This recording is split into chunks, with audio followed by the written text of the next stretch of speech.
Greetings, YouTube. Today we're looking at the SOG or SOG Ace. I picked this up on sale at Walmart, which probably means that they're discontinuing carrying, which is a bit of a pity.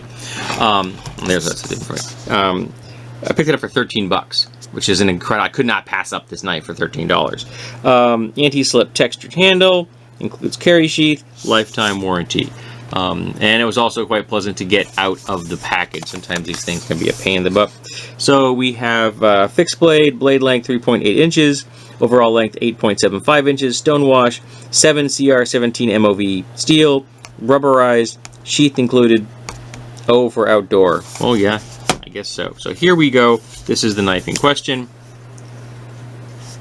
First thing you're going to notice is that it has a line cutter in the sheath, which is a nice feature. I think it doesn't really cost a whole lot more to add that. I think it's a nice touch. We have a digital camo pattern, which I've never quite grasped. If I'm carrying an outdoor knife, I want an outdoor knife that I can see. Now the sheath is going to be attached to you, so that's less of an issue, but an orange sheath and an orange handle on my book, or just a plain green sheath with an orange handle would be a better choice because it makes higher visibility, less likely to lose it. It has a large pocket or rather belt clip, so it's going to be easily slip on or off a belt, and this would also carry very nicely on a backpack strap, shoulder strap. This would be perfect if you're right-handed. It's really designed for a right-hand draw like this. I don't know how well it would, because you really couldn't mount it. If you can mount that there, you're going to be drawing it that way on the right strap. It really goes on the left shoulder strap. But this would be great. You just boom, and you're ready to go. So, having said that, let's open it up. Here we go. Here is the knife in question. It is a really pleasant surprise to see this. I have purchased a number of SOG knives over the last couple of years, and I've been thoroughly disappointed with every one I've touched until this one. And there isn't anything about this as far as the overall design that I don't like. I really like the proportions of handle to blade length. It's about a 40-60 split, and this handle has this wonderful texturing. It kind of looks like flint knapping or someone's front teeth, which kind of made me smile. It has a large lanyard hole. Really easy to get some paracord through there if that's your thing, especially if you want to put on some brightly colored paracord so you don't confine your knife if you happen to drop it. This is rubber, so it has a nice texture to it. And I put this into my hand, and I'm just like, oh, that feels so good. It was like putting on an old, comfortable piece of clothing. It just felt right. Now, part of that is the overall shape, but also part of that is because this is wider than here, and you've got this nice little swell. You also have some jimping in here. It is not aggressive, but it is present, but it is sharp enough that I think you could use this for using a ferrite rod. Or, no, ferricium? Ferricium rod, sorry, my mistake. And for those out there that do enjoy a reverse grip, I'm not really one of those people, it is very comfortable in this position as well. But when you hold this in your hand like this, it's just so darn comfortable. Now, I have what I would consider kind of a mixed size hand. My palm is thickness and size is just a little bit above medium, but my fingers tend to be short and kind of conical. So finding a knife, this fixed knife, that's very comfortable is sometimes difficult because sometimes my hand doesn't fit them the way they were meant to fit.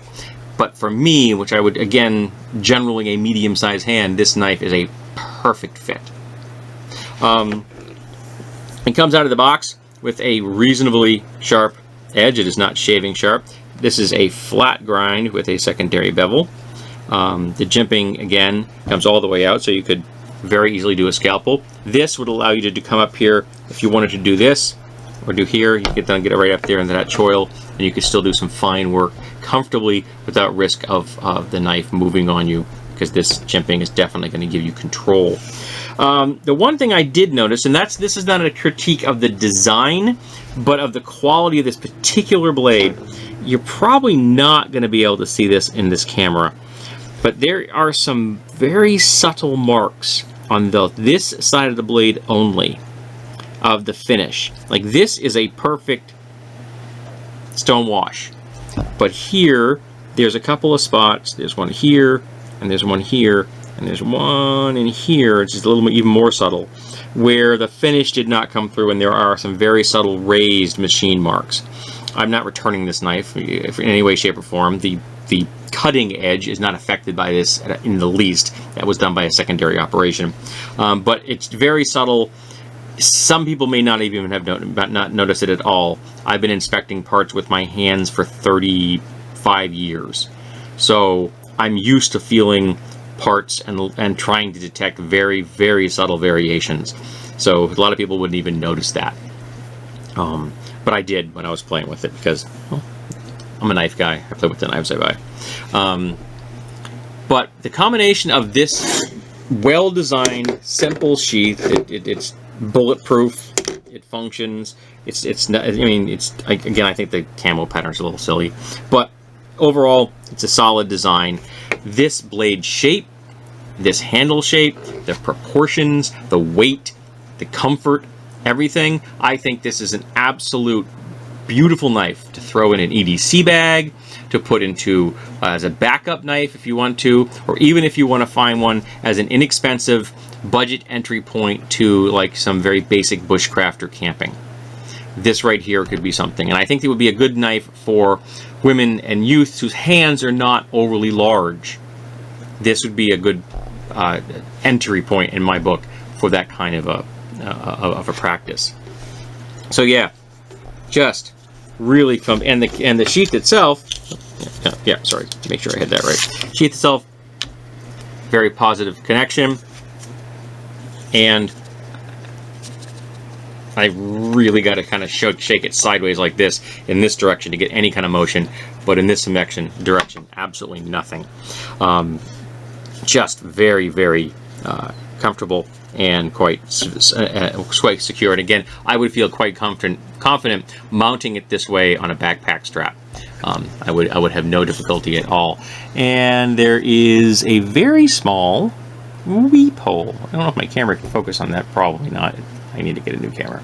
But there is a weep hole. So if you are carrying this in your belt, water that gets inside will weep out eventually. But yeah, solid. I'm really quite happy that I found an SOG or a SOG knife that I'm happy with, because I've really been disappointed over the last couple of years with the ones I have purchased. Their axes have always impressed me, but this is the first knife I've had of theirs that I really liked a lot. And again, I realize I'm not going after some of the higher budget stuff they put out there, but I'm just not a higher budget kind of dude. I'm a cheap dude. I like getting things on a good price. So this has been the SOG Ace. I really like it, and I think that you might want to check it out if you were looking for a budget entry into the bushcraft field, or you're looking for something for your bug out bag, or a backup for your camping.